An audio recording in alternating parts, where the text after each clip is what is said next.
Hello students, myself Professor Anil Kumar and today I'll be discussing the next topic of Information System Design and Implementation subject. So earlier classes में हमने SDLC के बारे में study किया है, system development life cycle. तो जो हमने उस SDLC में स्टेप्स पढ़े थे उनको आप अच्छी तरह अंडरस्टैंड कर लीजिए। Once you are able to understand the various steps of SDLC, only then you will be able to understand the further concepts in this particular subject, because the rest of the syllabus is totally dependent upon your SDLC. For example, in the section B, we will discuss system planning and initial investigation, that is the first step. Then information gathering, it is also considered in the first step. Then tools of structured analysis, which is a part of structured analysis. Then we will study feasibility study, system design, system testing in detail in section C. हम section C में feasibility study, system design और system testing को पढ़ेंगे। And in the section D में हम implementation और hardware software selection के बारे में स्टडी करेंगे। So the rest of your syllabus is totally based on the steps of SDLC. So make sure you are clear with the steps of SDLC first and then continue with the further sections. So today we will be discussing basis of system planning. Basis of system planning. So we will discuss this concept. It is a part of section B now. We have moved to section B as per your syllabus. So we will discuss what are the basis of system planning. के system planning का basis क्या है, कि हम system planning कैसे करते हैं, क्यों करते हैं, कैसे करनी चाहिए, तो उसके बारे में आज हम थोड़ा सा डिस्कस करेंगे। तो सबसे पहले की है ये बात है कि हम जो है सिस्टम प्लानिंग करते क्यों हैं। ठीक है, तो हम सिस्टम प्लानिंग करते हैं ताकि हम स्टडी कर सकें ऑर्गेनाइजेशनल नीड्स, कि ऑर्गेनाइजेशन की ज़रूरतें क्या क्या हैं। ठीक है, और उनमें कौन कौन सी अपॉर्चुनिटीज़ हैं, identify opportunities based on the needs, कि अगर आपकी कुछ ज़रूरतें हैं तो उसके बेसिस पे आपके पास कुछ अपॉर्चुनिटीज़ भी होंगी, उनको सॉल्व करने के लिए कुछ तरीके भी होंगे। ठीक है, तो कुछ अपॉर्चुनिटीज़ आप ढूंढते हो कि आप इससे नया क्या कर सकते हो। ठीक है, and then you develop an information system. उसके बाद आप इंफॉर्मेशन सिस्टम जो है एक डेवलप करते हो to meet up information needs. अब सबसे पहले क्या किया आपने, ऑर्गेनाइजेशन की नीड्स को आइडेंटिफाई किया, उसके बेसिस पे आप नया क्या कर सकते हो, you will look for opportunities, और इन अपॉर्चुनिटीज़ को पूरा करने के लिए आप क्या करते हो, एक इंफॉर्मेशन सिस्टम को डिज़ाइन करते हो ताकि आप ये सारे नीड्स को फुलफ़िल करने के लिए और इन अपॉर्चुनिटीज़ को फुलफ़िल करने के लिए आप इंफॉर्मेशन नीड्स को जो है वो आइडेंटिफाई कर सको। कि जैसे अगर आपने कोई काम करना है तो आपको इन्फॉर्मेशन तो चाहिए ना। आपने जैसे आप कोई बिज़नेस के एग्जांपल ले लो, आप कोई सर्वे कर लेते हो, आपने 500 बंदों को कॉल कर ली हरियाणा में, तो वहाँ से आपको आइडेंटिफाई कर लिया आपने कि इन बंदों की ये नीड है, इन सबको कोई, जैसे फ़िलहाल के लिए कोविड-19 चल रहा है तो उनको कोई पर्टिकुलर इंटरनेट की ज़रूरत है। ठीक है, तो अभी अपॉर्चुनिटीज़ क्या है कि अगर आपको नया इंटरनेट सर्विस प्रोवाइडर है जो यहाँ पे अवेलेबल नहीं है, तो अगर आप उसके साथ टाई अप कर लो और वो यहाँ पे बिज़नेस लेके आओ तो लोग जो हैं उसको ज़्यादा मतलब प्रेफर करेंगे, क्योंकि हो सकता है जो एग्जिस्टिंग सिस्टम है उनकी स्पीड उतनी ना हो, तो ये आपकी अपॉर्चुनिटी होगी। उसके बेसिस पे आपने एक इन्फॉर्मेशन सिस्टम डिज़ाइन कर लिया कि मुझे ये ऐसा ये चीज़ें चाहिए, तो आप उस इन्फॉर्मेशन सिस्टम से ये आइडेंटिफाई करोगे कौन सा प्रोवाइडर आपको सबसे ज़्यादा स्पीड दे रहा है या किसकी जो सर्विस अच्छी है यहाँ पे लोकल। तो आपने क्या किया, पहले ऑर्गेनाइजेशन की नीड आइडेंटिफाई की, फिर वहाँ से आप नया क्या कर सकते हो, और उस चीज़ को फुलफ़िल करने के लिए आपने इन्फॉर्मेशन सिस्टम को डिज़ाइन कर लिया और वहाँ से इन्फॉर्मेशन आपको जो है मिल जाती है।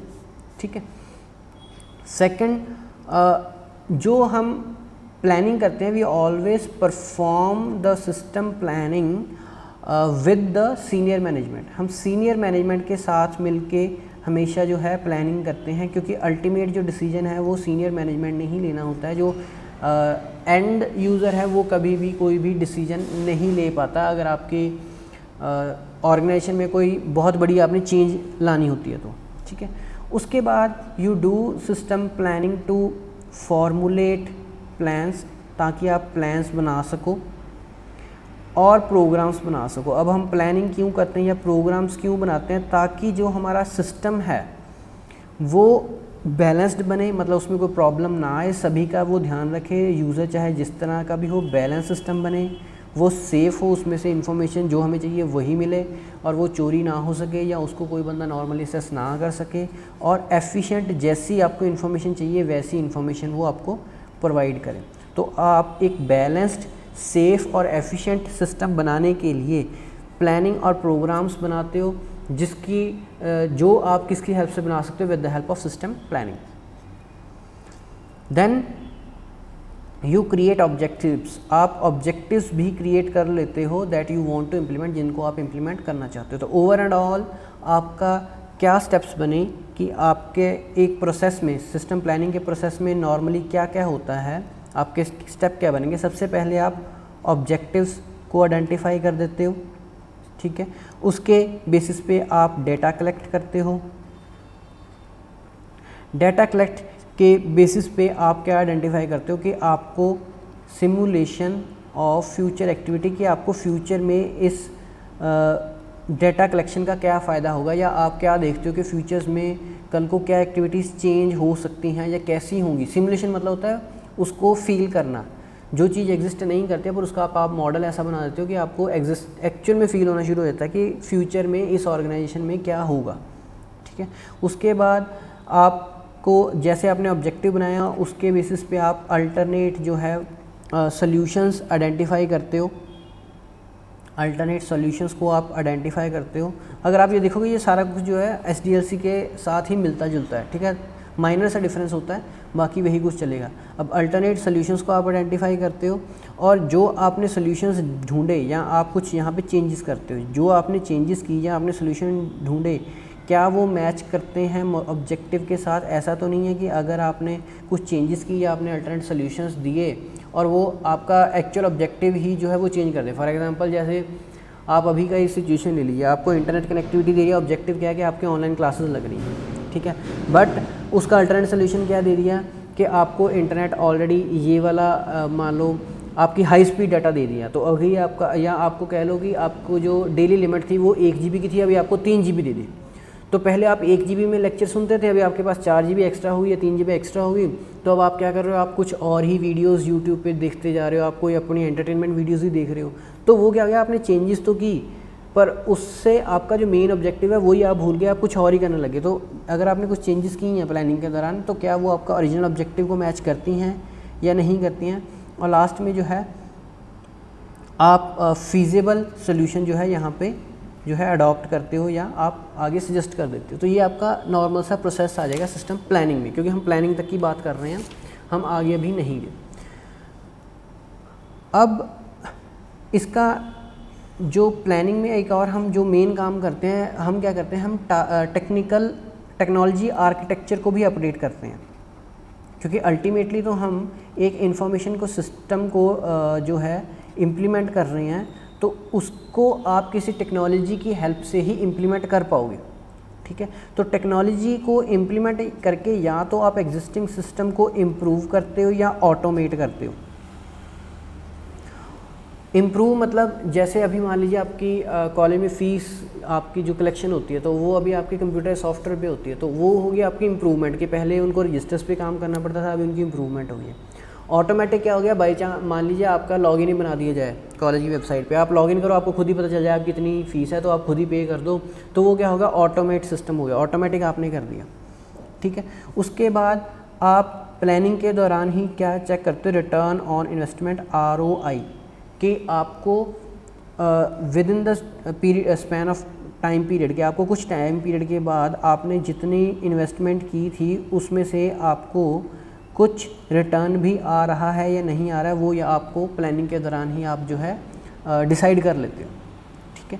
उसके बाद जब आपने टेक्नोलॉजिकल आर्किटेक्चर को यूज़ किया है तो आप इसके सभी एस्पेक्ट्स को देखते हो, you look for all aspects of information technology. Information technology जो आप यूज़ करना चाहते हो, आप उसके सभी एस्पेक्ट्स को देखते हो। एस्पेक्ट्स मतलब आपने बोल दिया कि मैं सॉफ्टवेयर को लगा रहा हूँ, तो आप बोल दो कि आप जी 3 करोड़ के कंप्यूटर ले लो, ठीक है। अभी इतने कंप्यूटर्स की हमें ज़रूरत नहीं है, हमें सिर्फ 2-4 कंप्यूटर की ज़रूरत है। यहाँ आप बोलोगे आपको i7 की ज़रूरत है, जबकि आपका जो काम है वो कोर ड्यूल कोर पे भी आपका काम हो सकता है या i3 पे भी हो सकता है। तो कहने का मतलब क्या है कि जब आप आईटी इंफ्रास्ट्रक्चर को भी इंक्रीज़ करने की कोशिश करते हो सिस्टम प्लानिंग के दौरान, तो वो भी आप डिसाइड करते हो कि आपने हर एस्पेक्ट को देखना है कि हमें ये कब तक चलेगा, हमें इतनी चीज़ की ज़रूरत है भी है या नहीं है। तो ये चीज़ें आप जो है देखते हो, और लास्ट में जो है आपको ये सारी चीज़ें करने के बाद आपको पता क्या चल जाता है, आप प्रेडिक्ट कर लेते हो इन्वायरमेंट को, आपको फ्यूचर में कैसा इन्वायरमेंट जो है वो मिलेगा। तो ये है आपके बेसिस ऑफ सिस्टम प्लानिंग कि आप सिस्टम प्लानिंग कैसे करते हो या उसके बेस क्या होते हैं। कि सबसे पहले तो आप नीड्स को आइडेंटिफाई करोगे, अपॉर्चुनिटीज़ देखोगे, उसके बेसिस पे आप इन्फॉर्मेशन गैदर करने के लिए इन्फॉर्मेशन सिस्टम को डेवलप कर लोगे। देन जो आप प्लानिंग है वो सीनियर मैनेजमेंट के हेल्प से करोगे। आप प्लान्स और प्रोग्राम्स बनाओगे ताकि आपका जो सिस्टम आप डेवलप करना चाहते हो वो आपका बैलेंस्ड हो, सेफ़ हो और एफिशिएंट हो। आप ऑब्जेक्टिव्स को भी फ्रेम कर लेते हो, उसके बेसिस पे आप डाटा को कलेक्ट करते हो, आप फ्यूचर एक्टिविटी सिमुलेट कर लेते हो कि फ्यूचर में अगर हम ये सिस्टम इम्प्लीमेंट करेंगे तो हमारा जो काम है वो कैसे चलेगा, और आप उसमें चेंजेस करते जाते हो, आप अल्टरनेट सोल्यूशंस देखते जाते हो। पर अल्टरनेट सोल्यूशन करने के साथ साथ आप ये भी देखते हो कि आपका मेन ऑब्जेक्टिव तो कहीं उससे इफेक्ट तो नहीं हो रहा। उसके बाद जो सबसे फीजिबल सोल्यूशन है वो आप प्रपोज कर दोगे। अब जब आपने यहाँ पे प्रपोज कर दिया है कि आपको इन्फॉर्मेशन सिस्टम बनाना है, तो उसके लिए आपको इन्फॉर्मेशन जो आपकी टेक्नोलॉजी है उसको भी अपग्रेड करना पड़ेगा। तो टेक्नोलॉजी को जब अपग्रेड करते हो तो आप उसके सारे एस्पेक्ट्स देखते हो। अब जब आपने टेक्नोलॉजी अपग्रेड की तो उससे क्या होता है, यहाँ तो एग्जिस्टिंग जो काम है वो इम्प्रूव होता है या ऑटोमेट होता है, ठीक है। और जब आपने ये सारा काम कर दिया तो लास्ट में आप ये भी देखोगे कि आपका रिटर्न ऑन इन्वेस्टमेंट, कि आपने जितनी इन्वेस्टमेंट की उससे आपको कुछ रिटर्न भी आ रहा है या नहीं आ रहा है। तो ये सारी चीज़ें जब आप कर लोगे तो आपको पता चल जाएगा कि आपका फ्यूचर में जो इन्वायरमेंट है वो किस तरह का हो जाएगा। तो आपके पास एक प्लान बन जाएगा जिसके बेसिस पे आप एनवायरनमेंट को जो है वो प्रेडिक्ट कर सकते हो। जो नेक्स्ट है वो है द नीड ऑफ प्लानिंग, कि हमें प्लानिंग की ज़रूरत क्यों है, ठीक है। अब नीड ऑफ प्लानिंग क्यों है, सबसे पहले तो आप देखिए कि जब आपने कोई सिस्टम बनाना होता है, whenever you try to create a system, उसमें एक प्रोजेक्ट का साइकिल है, पूरा का पूरा साइकिल है, यानी कि SDLC है, पूरा प्रोजेक्ट साइकिल आपका कंप्लीट होता है, ठीक है। तो ये सारा प्रोजेक्ट साइकिल किस पे आपका डिपेंड करता है, आपकी डेटा कलेक्शन पे। डेटा कलेक्शन यानी कि आपकी नीड्स आप आइडेंटिफाई करते हो, ठीक है। तो अगर आपकी डेटा कलेक्शन सही होगी तभी आप इम्प्लीमेंट कर पाओगे, तभी आपकी जो है इम्प्लीमेंटेशन जो है वो सही होगी। अगर आपकी डाटा कलेक्शन सही होगी तभी आपकी इम्प्लीमेंटेशन सही होगी। तो अल्टीमेटली आपको प्लानिंग करनी पड़ेगी ताकि आपकी डाटा कलेक्शन भी ठीक हो और डाटा कलेक्शन के बाद उसकी जो इम्प्लीमेंटेशन है वो भी ठीक हो, ठीक है। तो सबसे जो पहले आपका स्टेप आता है दैट इज़ है identification and analysis. Identification and analysis of needs, आप ज़रूरतों को आइडेंटिफाई करते हो और उनको एनालिसिस करते हो। ये सबसे आपका इम्पॉर्टेंट जो है आपका काम होता है, ठीक है। उसके बाद ही आपकी जो है आपकी इम्प्लीमेंटेशन जो है इसके बाद ही होगी, ठीक है। तो इस सब को करने के लिए आपको जब प्लानिंग करते हो तो आपने जो ये वाले कुछ पॉइंट्स हैं इनका आपने ध्यान रखना है कि जो आप पॉलिसी बनाते हो या आप जो प्लानिंग करते हो वो आप हाई गवर्नमेंट लेवल पे करो, मतलब सबसे ऊपर वाले लेवल पे जाके ही आप इसकी प्लानिंग करो। जो हमने पहले भी पढ़ा कि सीनियर मैनेजमेंट के साथ ही आप इसका प्लानिंग करते हो। तो यहाँ पे भी आपने हाई गवर्नमेंट लेवल पे ही आपने इसकी प्लानिंग करनी है, ठीक है। आपने एक्टिव पार्टिसिपेशन करानी है सभी लोगों की, participation of stakeholders. Stakeholders हम जो वर्ड यूज़ करते हैं, ये हम वर्ड यूज़ करते हैं जब आपके सिस्टम के साथ जो रिलेटेड है। जैसे आपका कॉलेज का सॉफ्टवेयर तो उसके साथ टीचर भी रिलेटेड है, प्रिंसिपल भी, मैनेजमेंट भी, स्टूडेंट्स भी, ठीक है, एल्यूमिनाइज भी या कोई कंपनीज भी हो सकती हैं। तो ये सारे क्या स्टेक होल्डर। तो जब आप प्लानिंग करते हो तो आप सभी स्टेक होल्डर के साथ बात करो ताकि आपको जो इन्फॉर्मेशन है जितनी जल्दी हो सके उतना मिल जाए। At early stage you should be able to collect information, आपको अर्ली स्टेज पे ज़्यादा से ज़्यादा इन्फॉर्मेशन जो है वो मिल जाए। ऐसा ना हो कि अभी आपने सॉफ्टवेयर डेवलप कर दिया, बाद में जो कोई और स्टेक होल्डर है वो बोले कि मेरे काम की इन्फॉर्मेशन तो इसमें है ही नहीं। तो आपने एक्टिव इन्फॉर्मेशन जो है सभी की करवानी होती है। उसके बाद आप बजटिंग का भी यहीं पे ध्यान रखते हो, ठीक है। प्लानिंग करने की ज़रूरत हमें एक और क्यों पड़ती है, क्योंकि हमें बजट भी देखना होता है। प्लानिंग के दौरान ही हमें पता चल जाता है कि हमारा कितना खर्चा होगा। हमारा करंट में कितना खर्चा होगा, फ्यूचर में कितना खर्चा होगा, हमारे एसेट्स, ये कोई एसेट हमारा बनेगा या हमारे एसेट्स को यूज़ ही करेगा, ठीक है। तो हमें बजटिंग भी यहाँ पे क्लियर हो जाती है। उसके बाद आपको प्लानिंग करने की इसलिए भी ज़रूरत है क्योंकि आपको इम्प्लीमेंटेशन के दौरान आप चाहते हो कि इम्प्लीमेंटेशन के बाद आपके स्टाफ को ट्रेन किया जाए। जो नॉर्मली हम ये सोचते हैं कि ट्रेन तो हो ही जाएंगे, पर ऐसा होता नहीं। जिसने सॉफ्टवेयर बनाया, जब तक वो पूरे अच्छी तरह उसके सारे फीचर्स को एक्सप्लेन नहीं करेगा, आप उसको अच्छी तरह यूज़ नहीं कर पाते। तो नॉर्मली जब आप सॉफ्टवेयर क्रिएट करते हो या खरीदते हो तो वो बोलते हैं कि आप ये मान के चलते हो कि हमें ट्रेनिंग तो मिल ही जाएगी, जबकि जो बनाने वाला होता है बाद में वो ट्रेनिंग के लिए आपको अलग से चार्ज करता है। तो आपको ये भी ध्यान में रखना है, प्लानिंग आपको इसलिए भी करनी पड़ती है ताकि आप इस पॉइंट को भी ध्यान में रख सको कि इम्प्लीमेंटेशन के बाद आपने अपने स्टाफ को ट्रेनिंग भी दिलवानी है कि वो कैसे काम करेंगे, ठीक है।